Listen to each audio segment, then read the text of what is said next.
Since Canvas does not appear to use internal widgets in page layouts, this tutorial will demonstrate how to embed a link to the Start Here information on the front page previously created for the demo course. From the home page, click the Edit button in the upper right,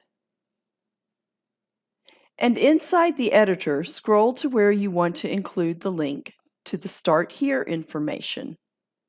Add the text, click here for Getting Started information,